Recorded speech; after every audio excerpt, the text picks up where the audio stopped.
अस्सलाम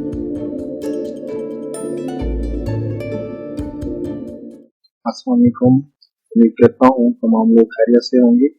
biotechnology series lecture 1 में इस लेक्चर में हम देखेंगे कि जीन क्लोनिंग क्या है और इसके साथ साथ पीसीआर का देखेंगे कि पीसीआर क्या है। इन दोनों में थोड़ा सा कंपैरिजन करेंगे कि इनका दोनों का क्या रोल है। किसी भी जीन को, टारगेट जीन को हम क्या करते हैं, किसी पोस्ट ऑर्गेनिज्म में उसको क्लोन कराते हैं और उसकी कॉपीज तैयार कराते हैं, जिसे हम जीन क्लोनिंग कहते हैं।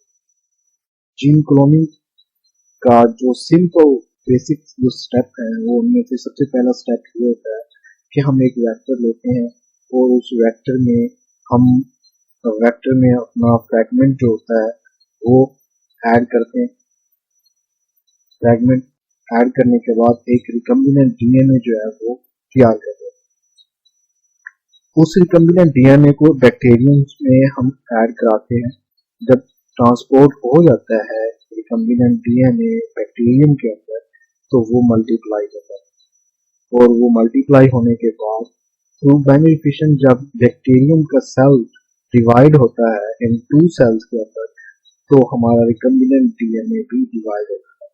तो इस तरह जब मल्टीपल डिवीजन होती है बैक्टीरियम सेल्स की तो फिर क्या होता है कि हमारे जो सेल होते हैं या हमारा जो रिकम्बिनेंट डीएनए है वो भी मल्टीपल क्लोन्स उसके तैयार हो जाता है। ये जो मेन बेसिक स्टेप है किसी भी जीन को एम्पलीफाई करने के थ्रू जीन क्लोन।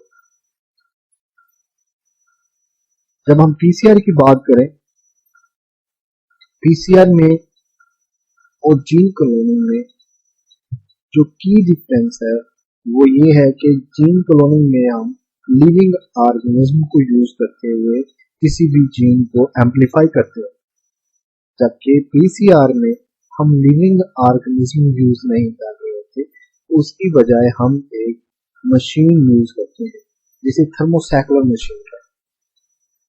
ये प्रोग्राम्ड मशीन होती है और ये डिफरेंट टेम्परेचर के ऊपर रन होती है। इसमें हम क्या करते हैं कि अपना डीएनए सैंपल मुख्तलिफ एजेंट के साथ मिक्स करने के बाद रन करते हैं और विद इन 2 आवर्स हमें मिलियंस ऑफ कॉपीज जो है वो तैयार होके मिल जाती है हमारे जीन से। बहुत ही यानी फास्ट है as compare to gene cloning. ठीक है, अब जब हम पीसीआर की बात करें तो पीसीआर में मेन स्टेप होते हैं जो कि 4 स्टेप। उनमें से सबसे पहला जो स्टेप है उसे हम कहते हैं डीनेचुरेशन, जिसको हम फर्स्ट डीनेचुरेशन भी कहते हैं। ये हमारा टेम्पलेट है। ठीक है, ये डीएनए हमेशा जो है वो 2 स्ट्रैंड के ऊपर होता है, डबल स्ट्रैंडेड होता है डीएनए। डीनेचुरेशन जो है वो 94 डिग्री के ऊपर, टाइम 4 मिनट भी हो सकता है, 5 मिनट भी हो सकता है।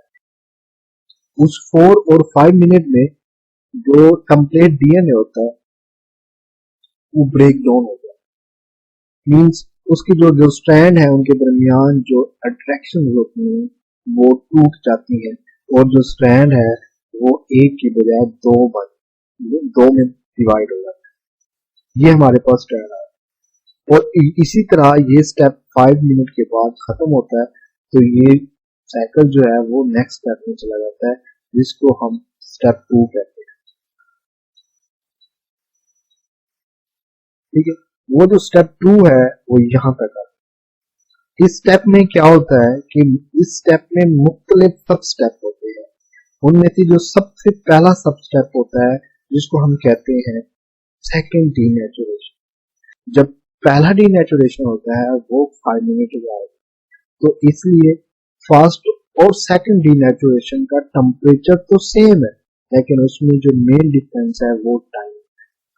और उसके बाद जो सेकंड सब स्टेप होता है स्टेप 2 का वो होता है अनीलिंग। जो अनीलिंग की रेंज है वो 50 से 60 डिग्री सेंटीग्रेड के। अनीलिंग का जो टेम्परेचर है वो इस रेंज में होना चाहिए। जब भी हम प्राइमर डिजाइन करते हैं तो उसके मेल्टिंग टेम्परेचर को देखते हैं, वो इसलिए देखते हैं कि उसकी रेंज 50 से 60 के लगभग होती है और उसी तरह क्योंकि अनिलिंग टेम्परेचर जो होता है वो हमारा मेल्टिंग टेम्परेचर से कम होता है, तो इसलिए वो 50 से 60 के दरमियान जो है हमारा अनिलिंग टेम्परेचर है। इस अनिलिंग टेम्परेचर के ऊपर क्या होता है कि हमारा जो प्राइमर है वो जाके हमारे टेम्पलेट के स्टैंड के साथ अटैच हो जाता है। क्योंकि जब भी हम प्राइमर डिजाइन कर रहे होते हैं तो हम दो तरह के प्राइमर डिजाइन करते हैं, एक फॉरवर्ड होता है और एक रिवर्स होता है। जो फॉरवर्ड होता है हमारा टेम्पलेट का जो सेंस स्टैंड होता है वो उसके ऊपर जाके अटैच हो जाता है और अपने कम्प्लीमेंट्री सीक्वेंस के साथ, और इसी तरह जो रिवर्स स्टैंड होता है वो एंटी सेंस स्टैंड के साथ जाके अटैच हो जाता है अपने कम्प्लीमेंट्री सीक्वेंस के साथ। और जैसे ही अटैच होता है तो इस साइड के ऊपर आके डीएनए पॉलीमरेज अटैच होता है और इधर से यहाँ पे आके अटैच होता है, और इसकी जो फॉरवर्ड की जो डायरेक्शन होती है सिंथेसिस वो इस तरफ होती है और रिवर्स की जो डायरेक्शन होती है वो इस तरफ होती है। तो इस तरह से अनिलिंग के बाद जो सब स्टेप थर्ड स्टार्ट होता है जिसे हम एलोंगेशन कहते हैं, उसका टेम्परेचर 72 के लगभग होता है और उसका जो टाइम होता है वो 1 मिनट भी हो सकता है, 45 मिनट भी हो सकता है, वो 1 मिनट भी हो सकता है। एक्सटेंड एलोंगेशन का टाइम है जिसे हम एलोंगेशन का जो टाइम है वो डिपेंड कर रहा होता है दो चीजों के ऊपर, क्या आप एंजाइम कौन सा यूज कर रहे हो या आपका जो प्रोडक्ट लेंथ है, एम्प्लीकॉन लेंथ है, जिसकी एम्प्लीकेशन होनी है, जिसकी एलोंगेशन होनी है वो कितना बड़ा है, उसके ऊपर भी डिपेंड करता है। जितना साइज उसका बड़ा होगा तो आपकी एप्लीकेशन के ऊपर भी उसका टाइम ज्यादा लगेगा, तो इसलिए जो एलोंगेशन टाइम है फिर ज्यादा लगेगा। तो ये दोनों चीजें मैटर करती है। उसके बाद जैसे ये स्टार्ट होगा, यहाँ पे देख ले फॉरवर्ड है और ये रिवर्स इस तरफ मूव कर, तो इस तरह से हमारा एक स्ट्रैंड से दो स्ट्रैंड बनता है यहाँ पे। फिर उसके बाद जब ये दो स्ट्रैंड बन जाते हैं यहाँ कंप्लीट यहाँ पे, तो फिर ये साइकिल दोबारा स्टार्ट हो जाता है यहाँ पे आके सेकेंड डीनेचुरेशन के। ठीक है, अब ये जो साइकिल है ये 30 साइकिल या 35 तक, ये 30 या 35 तक रिपीट होते हैं, ये डिपेंड करता है आपने कितने साइकिल्स का पीसीआर लगाया। ठीक है, जब ये 30 या 35 स्टेप कंप्लीट होते हैं तो उसके बाद एक और स्टेप पर आ जाता है जो स्टार्ट होता है जिसको हम थर्ड स्टेप कहते हैं, जिसको हम कहते हैं फाइनल एलोंगेशन होती है। फाइनल एलोंगेशन जो होती है वो 72 डिग्री पर ही होती है, लेकिन उसका टाइम चेंज हो जाता है। ड्यूरेशन है वो 5 मिनट हो सकती है, 7 मिनट हो सकती है, 10 मिनट भी हो सकती है।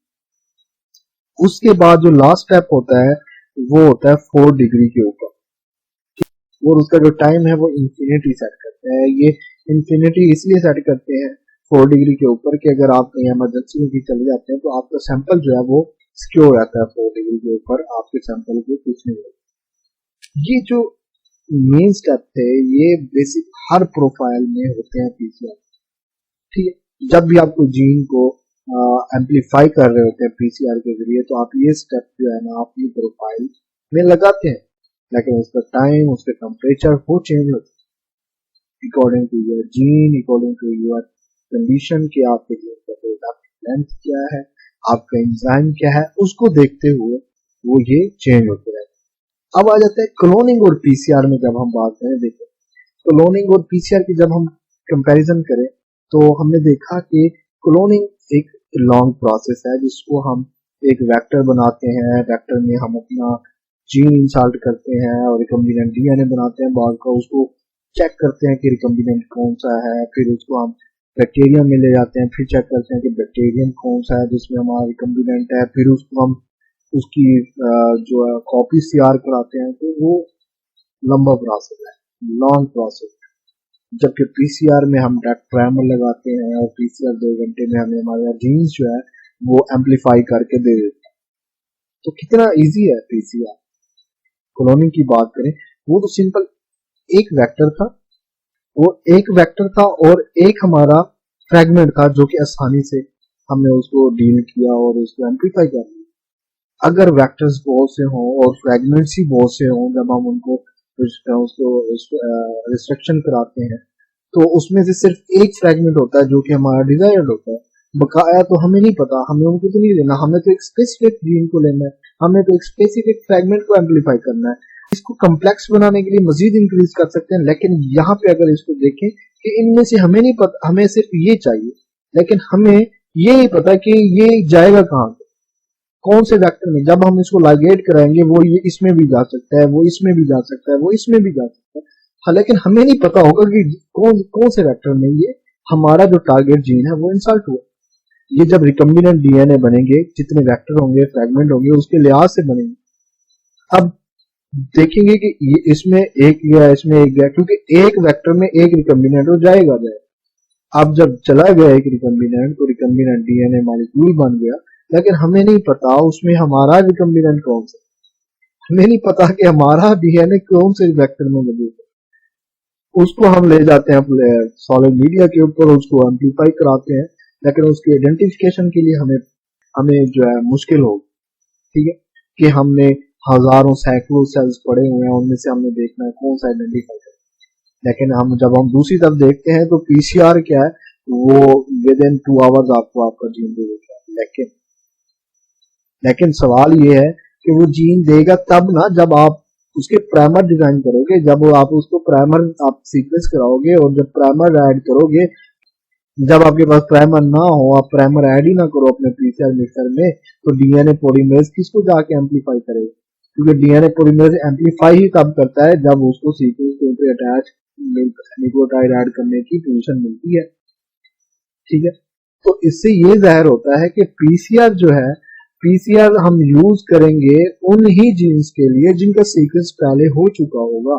लेकिन अगर हम रिसर्च कर रहे हो, ऐसा जीन हो हमारे पास, उसका सीक्वेंस ही ना कहीं मौजूद हो, कहीं सीक्वेंस किसी ने कराया ही ना हो, तो फिर हम उसके लिए पीसीआर नहीं कर सकते।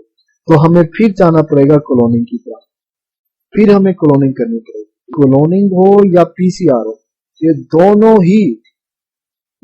ही मोस्ट ही इम्पोर्टेंट है इन मोलेकुलर बायोलॉजी के अंदर। जब आप जेनेटिक इंजीनियरिंग में काम कर रहे हैं, दोनों इम्पोर्टेंट है। ये मैं उम्मीद करता हूँ ये आपको पसंद आया होगा। बहुत शुक्रिया, थैंक यू सो मच।